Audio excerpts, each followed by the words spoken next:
This about 5 conference will after the now be hour. recorded. And actually, I just heard in my ear that now this conference is going to be recorded. So I guess that's the sign to start. So thank you. So thank you for joining us. This is kind of our to make sure that you're in the right place. This is for those of you that are helping us out to visit COCA camps this summer, and we appreciate that. We're going to be doing actually one today, also one on Friday. We plan to take about an hour. Some of this presentation is created just to kind of make sure that we have all the same lenses on with regards to what COCA accreditation is about. I know that COCA accreditation and COCA standards has taken some evolution over a period of time. Also, that we have been lucky enough to kind of help to partner and to fold in and to become one with CAPOC. And so we're going to be talking a little bit about and just making sure that we're all on the same page with regards to what the role is as you as visitors. Just to start off is that right now for taking a look at the summer of 2019, we have, I think it's 2013 camps. I'm sorry, 13 camps. What did I just say? 13 camps this summer that are taking a look to being accredited, which is exciting for us. And we have probably somewhere, I was just taking a look at that, somewhere about maybe 14, 15 visitors that are going to be helping us out this summer. So that's exciting as well. And a majority of those are kind of new to this project. So thank you for your time and your effort in doing this. I've also seen that Lauren's joined on. Hi, Lauren. Glad you did. While we go through and do this, I also just wanted to acknowledge that on the phone, too, is our wonderful Executive Director, Don Golden, and also Jennifer, our Associate Executive Director as well. And they are a big part of administering this program, so they join in. Also, I know that some of you might have had experience, especially Marcy. Marcy's on the call as well and has been a part of this with CAPOC as well as with COCA. So do join in with insights. And also for those of you that might be new at this, questions are always helpful as we go through, just so that we can learn from each other as we go through this kind of process. So that's kind of my beginning cadence with all of that. So with that, let me just kind of jump off and see if my technology is going to work. If my head goes back and forth like this, I apologize if that bothers you. I'm looking at two screens. And so that's not to be rude. I'll try to keep my focus on here. And for you, if you want to look at my face, if you don't want to look at my face, just exit out and just look at the slides. Believe me, I won't be hurt. Okay, and starting off with regards to the Gold Ribbon Accreditation Program, just to kind of put some parameters on what Gold Ribbon Accreditation is. The intention of this program is to be an educational program. Once again, for COCA member camps, and it really is there to kind of help our organization camps to do better at what they do, and many of them not only do great work, and most of them all do great work, but also it's a way just to kind of identify and to start to document that by identifying policies, practices, and that are specific to their setting and their population. And we'll talk about that a little bit more. The other piece with regards to, especially for our COCA accreditation program, is it involves taking a look at documentation and observation that it's been delivered. So that's what really makes this program kind of special. It's not only asking camps to take a look at what they do, but also to document that, and also that we have a chance to go visit and see that documentation actually in practice. So to also put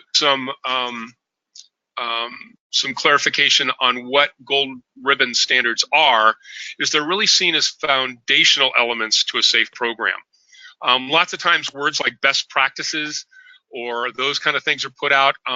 Really from a point in the accreditation, it's really foundational elements. And by that I mean is this is kind of the baseline in operating a good camp, at least from a medical, psychosocial, and from an operational point of view, that COCA sees is important for those that are serving kids and families and those kind of things in the pediatric oncology realm with camping. Is what are those things that are really foundational? We know that many of our camps go above and beyond even these foundational elements that are outlined in the standards, but we really wanted to make sure that we kind of laid what are those foundational pieces. The other piece is that we tried to identify areas that really were important from a point of practice, policy, and implementation regarding specifically to pediatric oncology. And the other part is with regards to the accreditation is it's verified by third party observation. By the way, that would be you. Those visitors that are helping us out that aren't a part of that specific program to observe from either a peer point of view or a medical point of view, taking a look at their practice. And that's what really kind of creates a true accreditation program.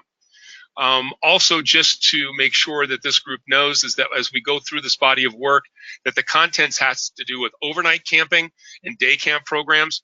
We didn't write this for like single day events or hospital programs or those kind of things, even though many of the standards could apply to those, and it might be advantageous for a program to consider that, but that's not really what we're looking for visitors to do, and it's not really the way that they were written.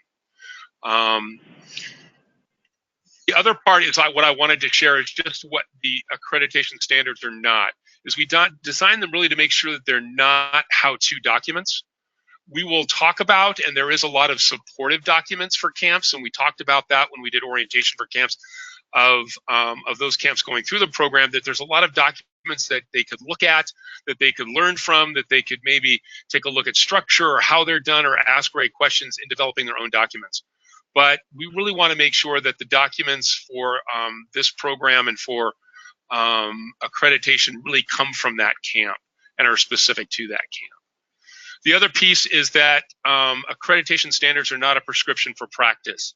They're not written as to try to tell a camp how to do what they do, but instead to actually ask that camp to document exactly what those procedures, practices, and policies are for their camp. And that's really what they are. At this point, I just guess I wanted to take a breath and see if there's any questions with regards to that, any of those concepts at this point. Okay, I'm just seeing Don says, is your audio set to phone call or computer audio? That's a really good question. Don, I think technically it's set to being computer audio. Am I too loud? Am I pushing people away? No, Brian, that was before the meeting got started. Oh, sorry. When we were having trouble. That's quite all right. Great, I'm glad you did that. All right. So with that, let me just kind of continue through. The other piece that we wanted to talk about was the benefits of a gold ribbon accreditation, and really, and we share this with camps, also wanted to share with you, part of this is education. And I think I was taught really well by others that have been a part of Gold Ribbon for a long time, is that Gold Ribbon accreditation is really an educational opportunity. It's an opportunity for us with our member camps to be educated in these areas of foundational practices. How can we do what we do better, and how can we document those? And that's really the spirit of this, is that by going through this process for our camps, we hope it's an internal education process. For you as visitors, you really are educators. You're asking them great questions with regards to what they do that maybe because of their lens and because of their long time practice, they never considered. And because you're coming from the outside, you see things differently. So you're really educators along the way. And so I wanted to make sure that you kind of knew that. And that's, I know that from a lot of the visitors that started with us last year, they saw this as a great educational approach, not only for the camps, but also for themselves, because you're going to be learning how other camps do things. And that can be an education, hopefully, for you as well. Confidence. The Gold Ribbon program to provide confidence for that camp, that they're really, as they take a look at administering their program or planning, that they have some established practices, procedures that are available for staff training. It's also one of those things that they can continually take a look at and improve upon.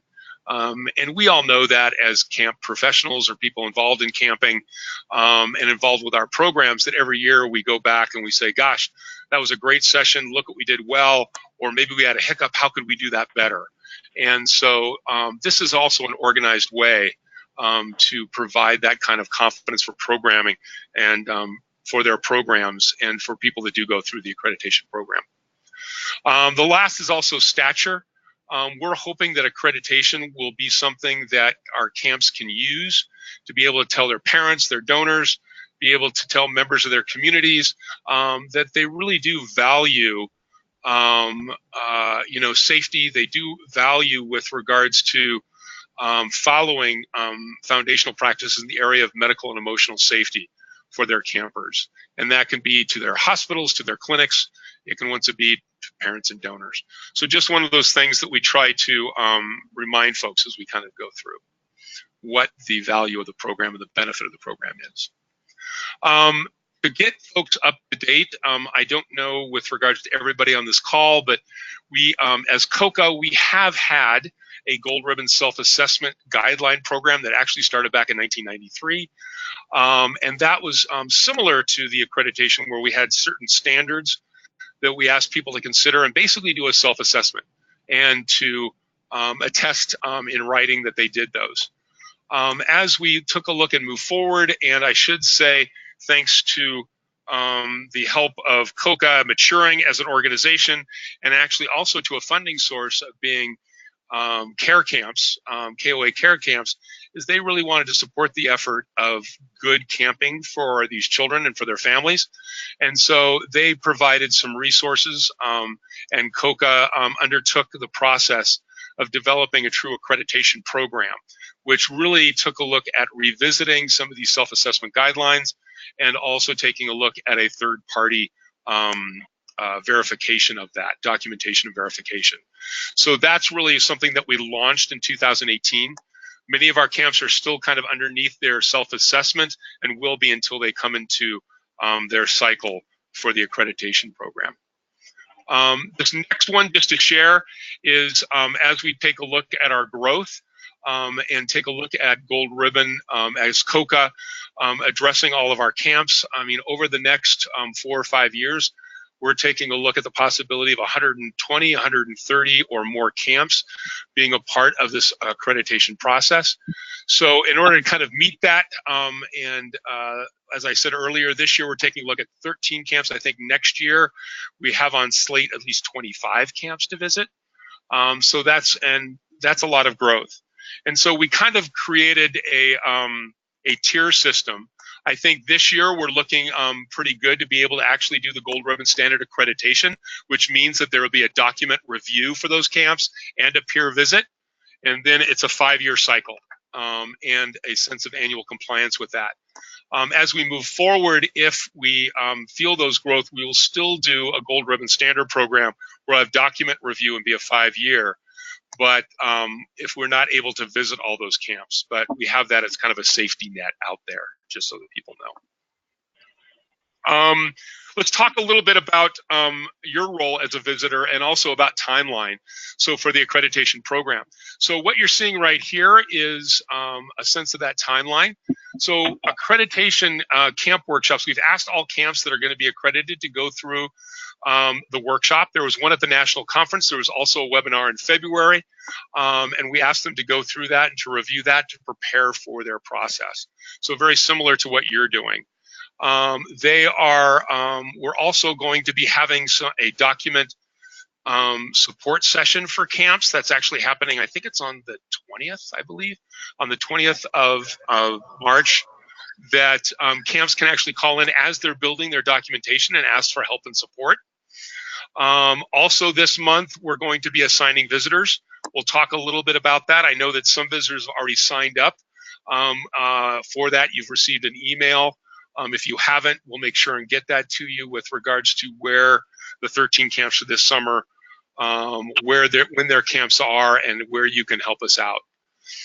Probably the next big deadline is actually for our camps. They're going to be submitting documentation for review by the end of this month. And that's on the portal. And so we'll be talking about that. And that's once again while we're having some support sessions for them so that they can submit all that documentation for the different standards. Then this is where it actually comes from you. So we're actually asking you as a visitor, initial review of camp documentation on April 30th. We actually ask you to do it from April 30th through June 1st. to actually take a look at that documentation that's going to be submitted through a portal, and we'll talk about that earlier, to review that to see whether or not it's in compliant, or to ask questions if you have questions about that, to ask questions of those camps, and to build that documentation so that it is compliant before the visit. And so we'll talk a little bit about that as we go on. We are asking that all documents are actually accepted prior to the visit. If a camp is having a hard time with their documentation, we will actually, hopefully we won't get to this point, but we'll actually ask a camp to kind of step down from that and not actually be visited this summer, just because we don't want to have visitors necessarily go through that. We'll work with them to make sure that in the future, so that their documentation can be accepted. Then we have visits during the summer, various times during the summer. And once again, that list was sent out. We'll talk about that again. And then for the visitor, the next kind of timeline is we're asking for visitor reports and expenses, except for I don't know why I spelled expenses that way. That's kind of strange. That's probably because it's me and I didn't spell check it. But visitor reports and expenses are due. So we do reimburse for flights and for housing and for all that. And we'd like to get those in by hopefully by the 20th of August, if at all possible. If you have a visit a little bit later than that, it might be a little bit later, but at least for the most of us, that'll be our reports, and we'll talk about that, and expenses are due by the 20th. The reason for that is in September, the Gold Committee will actually meet and review those visitor reports, and at that time, we'll, with the feedback from your visits and with regards, and what you've said with regards to their documentation, is that's then where one of the tasks of the Gold Ribbon Committee will then be to recommend to the COCA board in September those camps to be accredited. And then we'll actually contact those camps with regards to that they will be accredited in October. Questions about that timeline? Oops, I did that. I should go back to that. Any questions? Pretty straightforward. Okay. With regards to the goal of the visit, so as a visitor, what we really want to make sure is that at the visit is that the visitors are able to witness those standards, the policies and procedures or practices related to those in delivery at the camp through their programs and through their activities. So that's really the goal. We really want to make sure that the visit and you as visitors are really not obtrusive. We don't want to make it, you know, the special event for that day at camp is that the visitors are here. We really want, and we've shared with camps that we really want them to do camp as normal and just to show the visitors what they do and how they do at camp.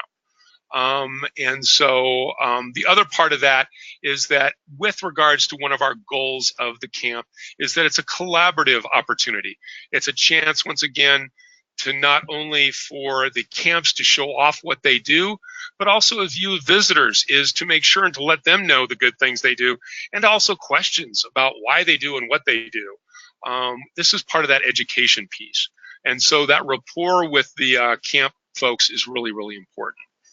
About that day of that visit, we've asked camps, and we're asking you, is that part of that visiting team is going to be the camp director or that administrator that's in charge of, once again, of what happens at camp and is also familiar with the gold ribbon process and the documentations that were submitted. Also, either the camp healthcare provider, a doctor or a nurse that once again is familiar with the COCA standards and what they have, and with the operation of camp. That we want to have both of those individuals available on site and available for the visit. And then once again, from COCA, there'd be a peer visitor professional, and there'd also be a COCA medical professional volunteer that would be a part. So there'd be literally the four of you. And in some situations, there might even be a little bit of mentoring. If we have a third visitor possibly there, or the camp might decide that they also might want somebody there to be a part of that. But we've asked camps that when you come as a visitor, it's important that they arrange time to be available with the camp director and that healthcare professional we know they have things to do, but it's really hard to do a visit when all of a sudden, they've got to be running, color wars, or all of a sudden the doctor has to be off site and they're the one healthcare professional. So we've asked them to arrange with you times that we know that they're both going to be there and that unimposed time for the visit. Preparation for the visit. One of the things that we're going to ask you to do, and I think that Jennifer sent out some information, but reiterate some of this, is in preparation for the visit, is really as a visitor, is to have communication with your camp representatives. Once they're assigned, I would suggest you contact them as soon as you can. Make sure that you selected that best date for the visit, that most of their activities are going to be observable, that they'll be able to see most of the things that are going on in camp. That medical services, that there actually will be time there when they are going to be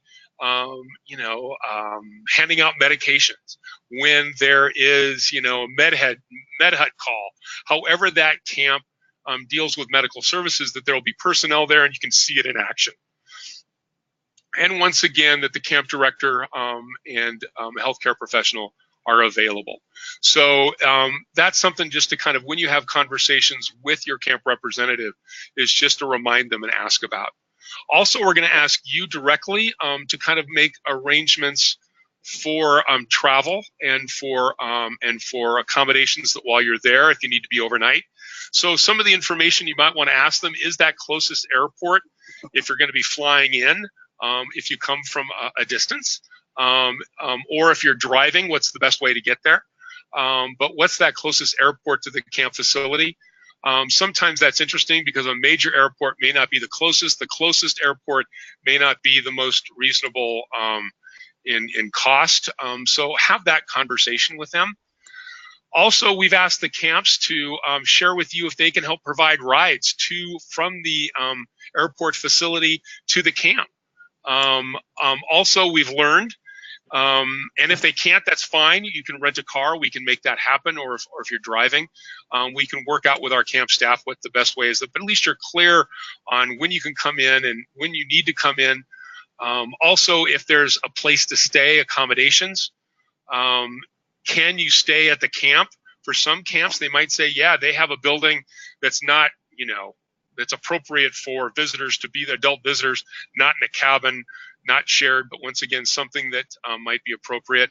Or if they can suggest perhaps an overnight accommodation. And for some camps, if they're very remote, that might be of a bit of a drive. So it's just kind of figuring out those logistics with them. We also did put down with regards to, is we don't want to just assume that it's air flights and planes. We've learned from some of our visits that, oh yeah, by the way, there's a ferry boat ride you need to take across, and they only leave twice a day. I don't know. Just make sure you have conversations with your camp with regards to what are all those ways that we need to know and how to get there. Also, appropriate directions. As we know, some camps are pretty remote. How do you get there? Some camps decide not to brand themselves and label themselves, that you know how to get there just so that it's comfortable, and have that conversation. The other piece is with regards to meals. We expect that most visits, they're going to take 4, maybe 6 hours to kind of go through, depending on the size of the camp, and just ask whether or not if meals are available, and if you can have meals there with them. You might also want to share with regards to if there's special dietary concerns that maybe you or your co-visitor have, and if they can accommodate those, or whether or not if you need to bring. And so that's just kind of a quick list. I know, and Jennifer did send out actually a really great kind of just a reminder list that listed some of these as well, so that you can use that as a reference. I just want to talk. From those of you that have done visits before, any other hints or clues that we ought to talk about with regards to visitors, just logistically? And by the way, you can type in or you can speak if you'd like. I think you can speak.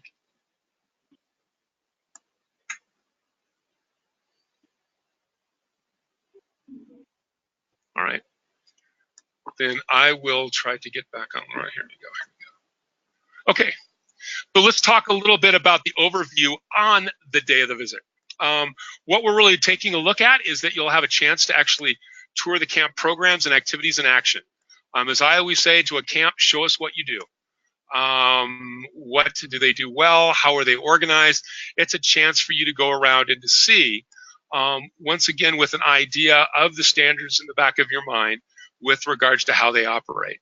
You want to be able to observe the medication administration and medical services in action, have conversations with those healthcare providers, with program leaders. How do they do what they do? And how, so that you can kind of see that actually those things they have in policies and in procedures are in action.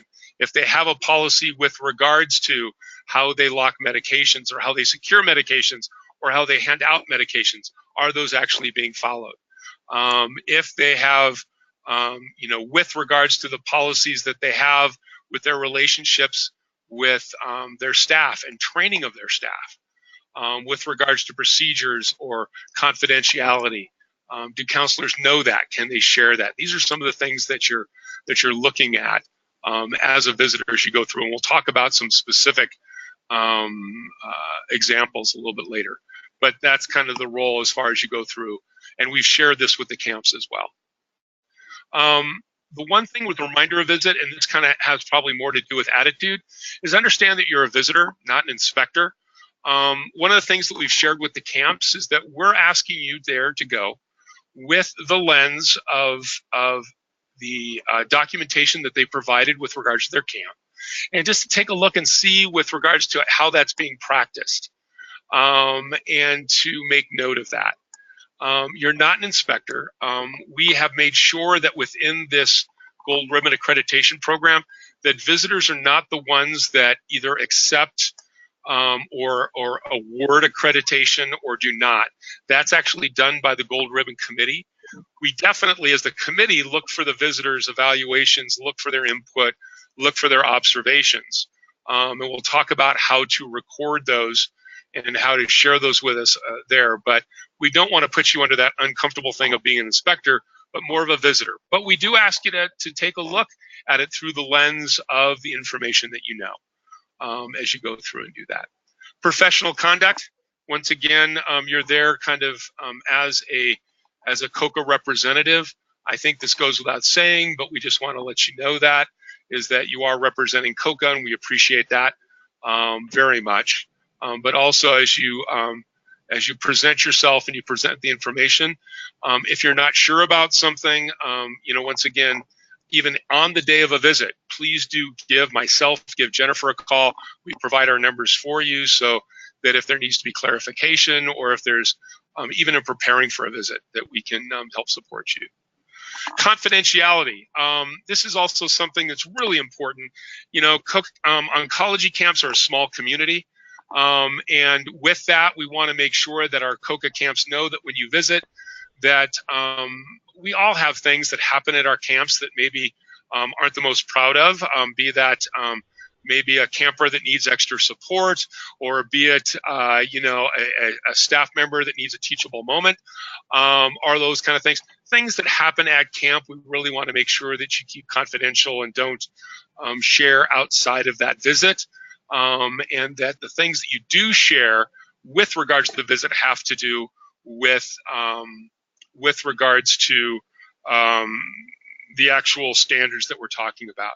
If you do, the other piece of that is if you do, for instance, if you see something that's at a camp that is a wonderful procedure, a wonderful activity, I've found some of the best activities to do at my camp from other camps, is just be really upfront and ask them and say, gosh, can I borrow that idea? That would be awesome.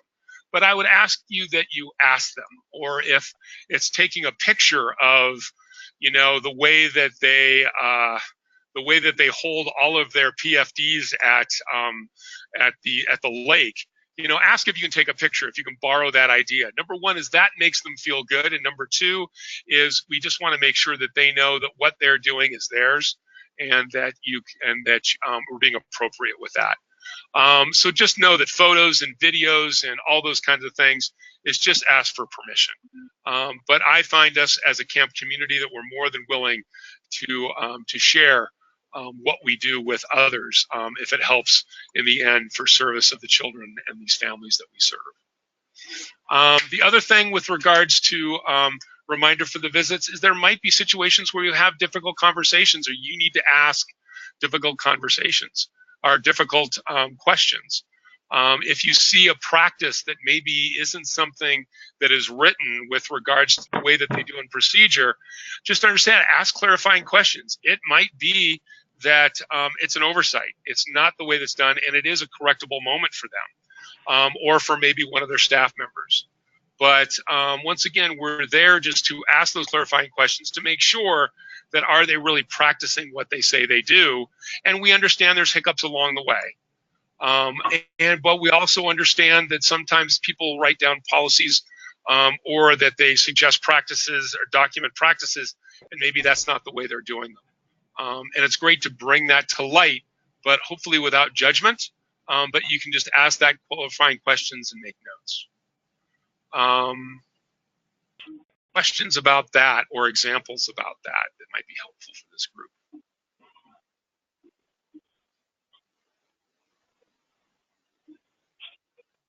Okay. At this point, then, what I'd like to do is talk a little bit about some of the logistics. Part of that has to do with the Gold Ribbon portal. So with this portal, is this the COCA Gold Ribbon documentation portal is right now what camps are starting to look at and work at to upload their documentation in preparation for their visits. And so there is actually a camp side that they take a look to upload this information for review, and then there is the visitor side where you as visitors, we're going to ask you to log on and to actually go through documentation and either accept that or have questions or ask for clarification. And so to kind of do a quick little piece with that, as I'm going to ask my friend Don if he can take over the screen and kind of do that at this point. Hi, everyone. Hi, Don. Yay, let me see here. What happened to my screen? Oh, here we go. Can you all see my screen? It says Gold Ribbon Portal program on it. Yep, I see it. Okay, good. Yeah, this is a portal that we put together. It's, as it says, it's under construction and it will be for some time to come. But at any rate, it's fully functional. I'm going to sort of step you down through this thing. I will sort of preface everything by saying that if you encounter any difficulty, any questions, just get on the phone, give me a call, send me an email address. Because we're still kind of working through the development on this, I'll be the first one to recommend and realize that, you know, the user interface is always a kind of a difficult thing to anticipate in terms of how effective it is, how easy it is to use, and trying to avoid confusion. So this is sort of considered sort of a working document, working portal, if you will. At any rate, each one of you, if you haven't already, will be sent login instructions. And the initial site that you're going to come to is going to be, you'll be presented with this page. It's the Gold Ribbon Program Portal. You have in this menu bar just below the title there, you'll see campsites. Now, in the particular case, each one of you will be assigned one or more camps, so the camps that you're visiting. And so consequently, this list that you see here will be confined only to the camp or camps that you're assigned to as a visitor. This all goes by the way of confidentiality and siloing information. In this particular case, I signed in as an administrator, so I can see them all. But at any rate, what you will be seeing, though, is the individual camp itself. So let's go down. We're going to take a look at, say, Camp Rainbow, Arizona. So we're going to pretend you're all assigned to be visitors to Camp Rainbow, Arizona. You just pull down, click on that. Now, this is sort of the home site for Camp Rainbow, Arizona. What happens is you can either click on the camp dashboard or the administrator dashboard. And this is where you will be going through and doing the documentation. Now, the camps will have already gone through, uploaded their documentations, made any comments. So what you may be seeing when let's assume Camp Rainbow has gone in, uploaded all their documents. We will notify you that that's the case and it's ready to be reviewed. What you will be seeing then from an administrative standpoint is this page. Every one of the standards is basically presented by a paragraph. Below it is a comment box. You can make any comments or you want or need. Over here on the right is if they have uploaded a policy, you will see a link to that particular document. Okay. If you click on the link, it's a PDF file or a Word document that will come up. You can review those documents at that point in time. Then you can you can click on they're been reviewed and accepted. If you want to make comments, suggestions about that particular policy, go ahead and you can input them right in. This is a comment. So this provides a sort of an ongoing documentation of the camp's policies, as well as the results that you record as a visitor. If you'll notice over here on the right, anytime a document's reviewed, whoever's reviewing it, there is a note notated in the database so that we can always go back and track that. Actually, that's pretty much as simple as it is. If you notice, this is quite a long screen because we have quite a few different standards that we do have to go through. When you finish, if you've gone through the reviews and responded to the reviewed, accepted type of things here, do make sure that you do click on save, because that then ensures that all the information is saved to a database. The database is held on an offsite cloud server, but in September, I think Brian mentioned this, the Gold Ribbon Committee gets together. We generate a report based on all the information that's been recorded and input, and then the committee reviews that and makes recommendations to the board subsequent to whether or not a Gold Ribbon status should be is earned. Let me put it that way. I would encourage you as well to make use of these dialog boxes. It's not just going to be just sort of a one-side thing. You can make comments. The camp can come back, and if they so desire, they could either communicate with you directly with their responses, or they could record their responses and comments in these dialog boxes as well.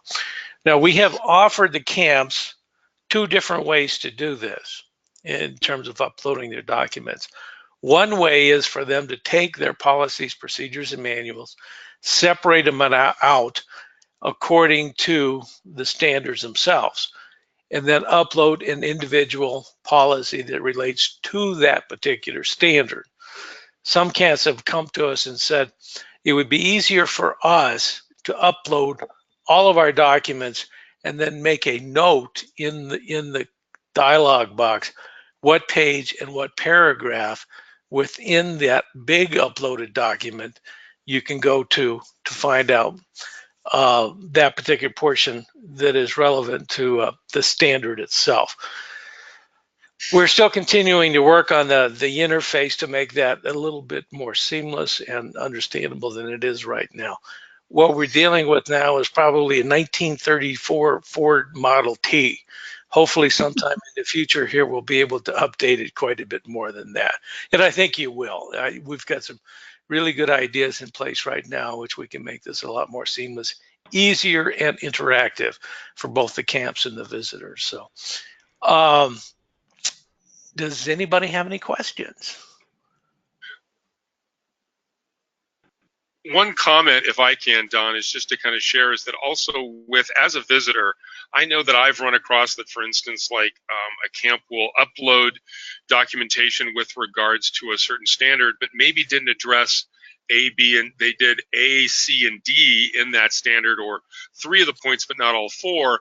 Once again, this is where it's to kind of be a dialogue where you can put back into that, hey, could you provide information with regards to this part or this section of that standard? Do know that, or you can give them a call with regards to that and ask them to upload it on here. If you put a comment in here, it doesn't automatically email them back. So it needs to be this kind of collegial conversation. And this is also part of that educational piece, just to make sure that, like I've had conversations with camps, and it's kind of like, oh, I didn't even think about that. You're right. I thought that was included. Here's where it is.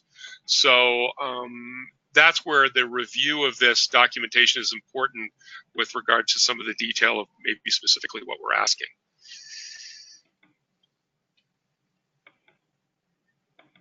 Any other thoughts or comments of those of you that have gone through this or are looking to go through that? Okay, I'm going to kick this over to you, Brian. You are now the presenter. Yes, sir. Okay. You should, yeah, you got control over it. So. All right, if I'm back. And I think Don did also mention that we've worked with camps with regards to how to upload their, or ways to think about their visitors and uploading documentation to make it easier. They have kind of maybe the way they operate it, but also we don't want this to be a laborious job, but we do want to make sure that they do and they are complete. So we appreciate your efforts in looking through that and having questions with that. But as Don said earlier, do let us know if you have any questions, or as we kind of develop this tool, or we develop training in the future. Okay. What I wanted to do is just kind of, with some of the time remaining, is to kind of talk a little bit about some of the way the standards are organized. If you don't have information with that, also, or if you haven't seen them before, or also just with regards to some of the specific examples.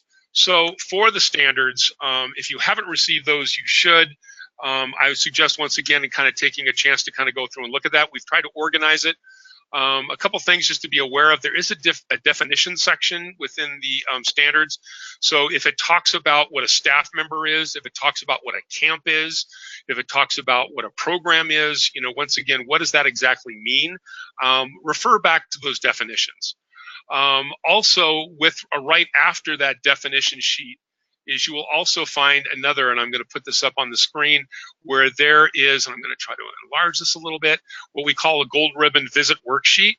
So this is what we really want to ask you as a visitor to complete and to give to us. Besides what you put on the portal, we're also asking the visitors to complete this, where they write in the camp the date of the visit. Once again, for each one of these standards, if you've seen the documentation, which of course we've said that we want you to do ahead of time, also if there's any comments with regards to that. Have you seen it? And once again, that means that it's acceptable. And also with regards to the visitor comment, has it been accepted would be an explanation. And if you've seen it, or if you have concerns or thoughts about what you've seen, this is something to be able to fill out with regards to that. So this is just another double checklist with regards to the visitor and director comment actually on the day of the visit. Hey, I've seen that, for instance, I've seen the camp's mission statement. It's totally there. We've seen all this staff training. Hey, they've done that. All of these procedures are in place with regards to their health care. You saw maybe the way their medication administration was done, and that's acceptable. So once again, just kind of make comments with regards to on this so that we know, was it fulfilled? And so this is a part of the actual gold ribbon workbook. The other part is with regards to the actual standards. So they're actually in 6 different sections: general, clinic affiliation, administration, staffing. Of course, the 2 biggest ones are the healthcare support and the psychosocial support. And once again, those are numbered. So that's the way when it goes numbers 1 through 6, which I should probably put on the side, that's what it kind of relates to. Okay. The other part to take a look at with each standard is, besides the actual body of the wording of the standard, there's also an intent statement. Hopefully this supplies a lot of clarification with regards to, or I should say, illumination with regards to what's intended by that standard, what should be included as a part of that standard. And so hopefully those are helpful. Once again, feedback with regards to those, if there's misunderstandings about that, is helpful. But we've tried to do a good job as we look at these each year. Then there's also something that says actually a compliance. What does compliance look like? Is it a document? Is it seeing something in action? Once again, or an explanation. Most of our standards require some kind of written documentation, and that's where I'll have that written documentation icon there. So that once again will be another hint that beforehand you actually want to see that written documentation. So I just wanted to, unless there's any questions or comments with regards to that, I wanted to jump into a couple of standards right off, if that's okay with the crew.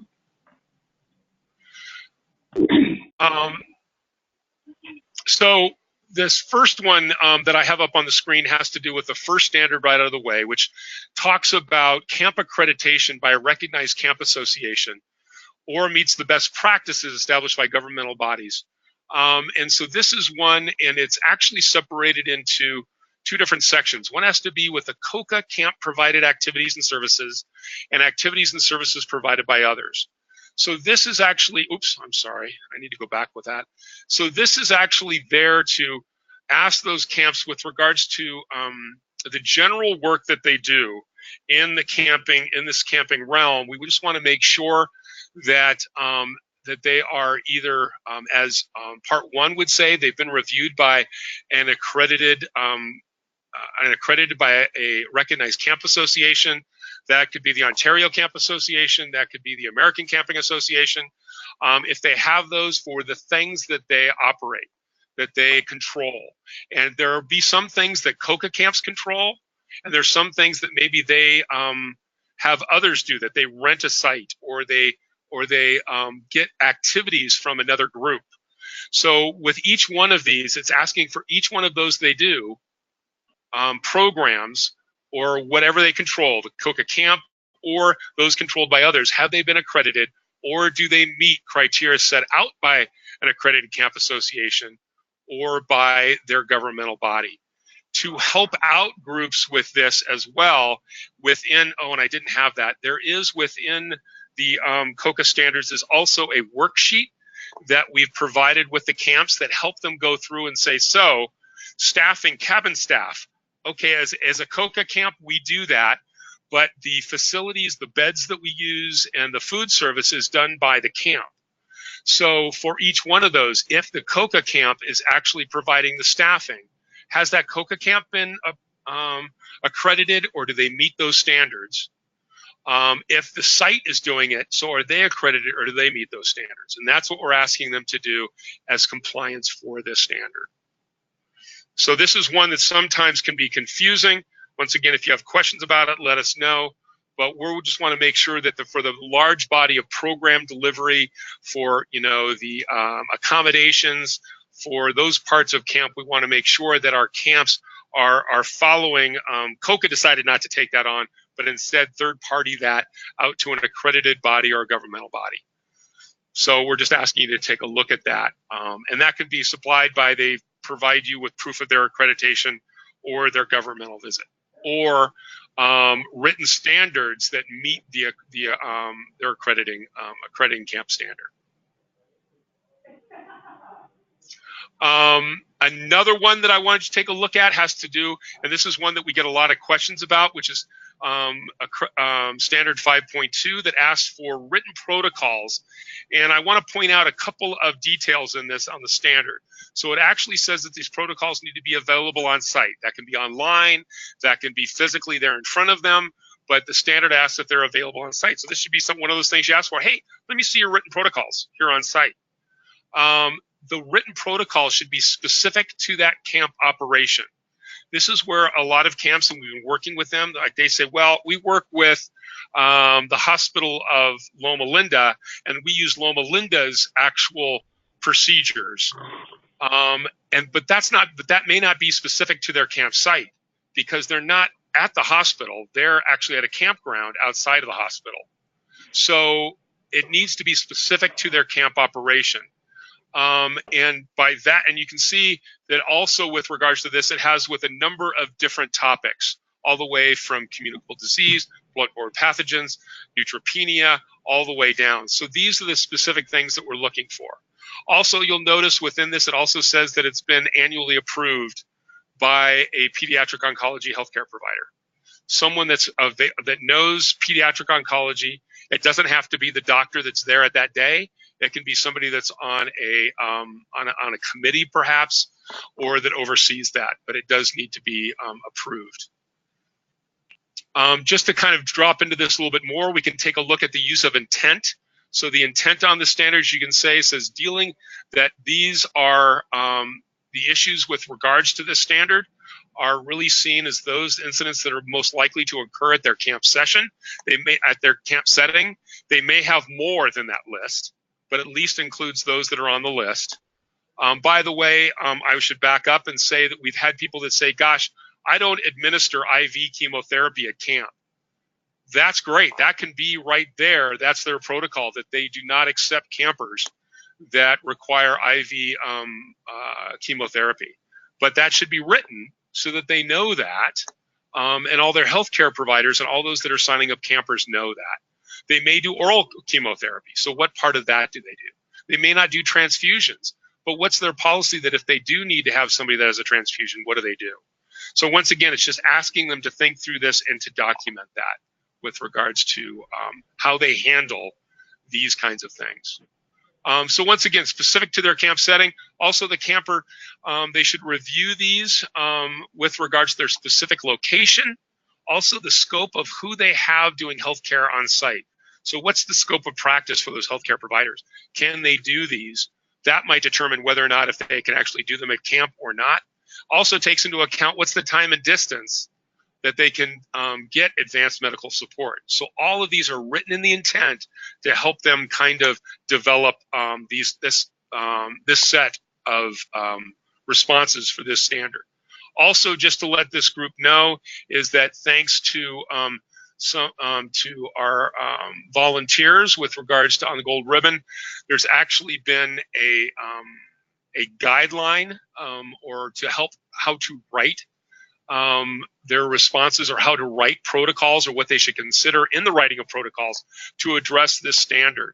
And so this is available. We went over this with the camps, where it actually goes through for each one of these. It says, so if you're going to, what should you think about in writing a protocol with regards to chickenpox and shingles, to central line care, to making the decision about whether or not if they're going to give oral chemotherapy or IV chemotherapy, what's going to be given off. So this is also a guideline for them. This is available for you as well. These resources are also available on the website. So I just wanted to share this resource with you to kind of help our camps go through that. I was going to say questions with regards to that, to 5.2.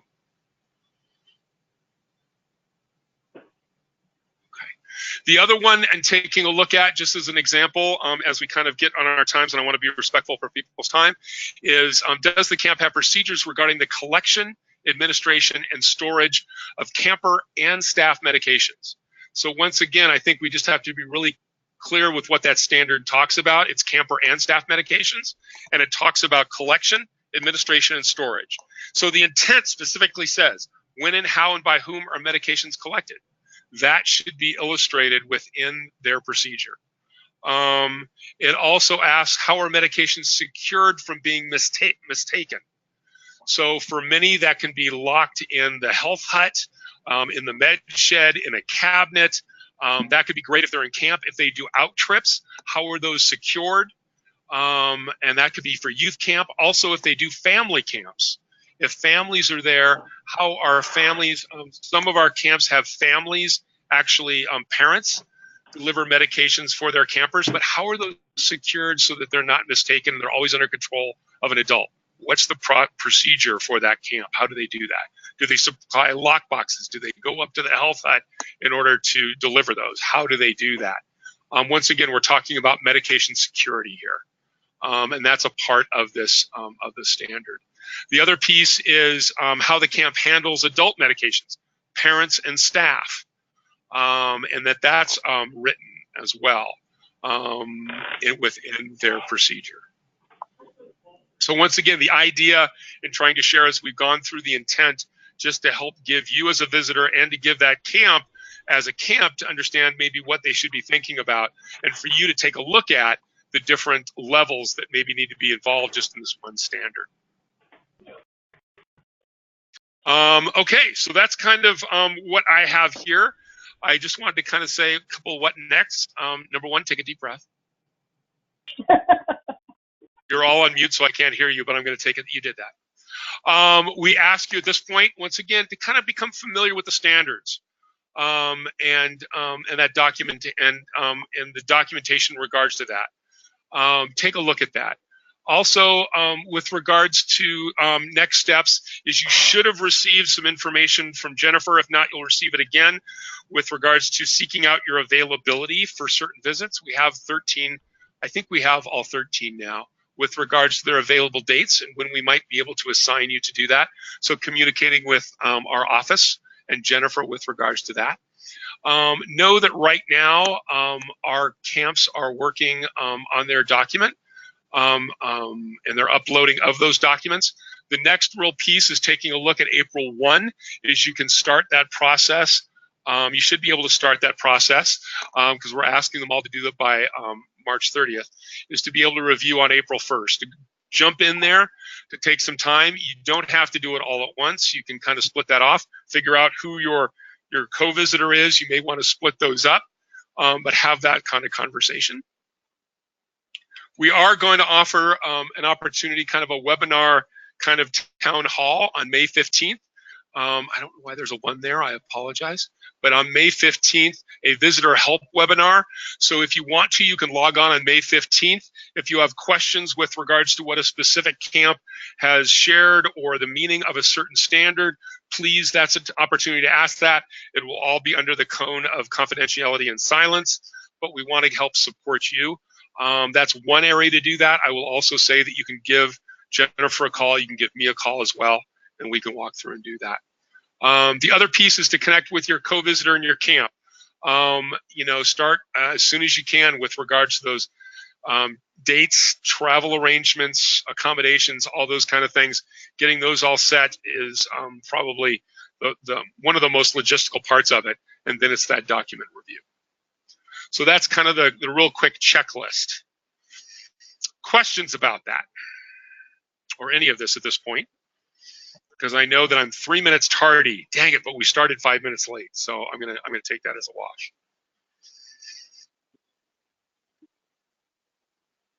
Well, seeing none, if you do along the way, and I expect that you do, I would say that the last slide here is actually both the contact information for Jennifer and I by email.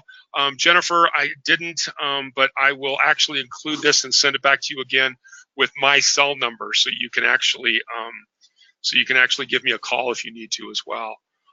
If you're en route, or just if whenever you decide that you need that help, be more than willing to help you out.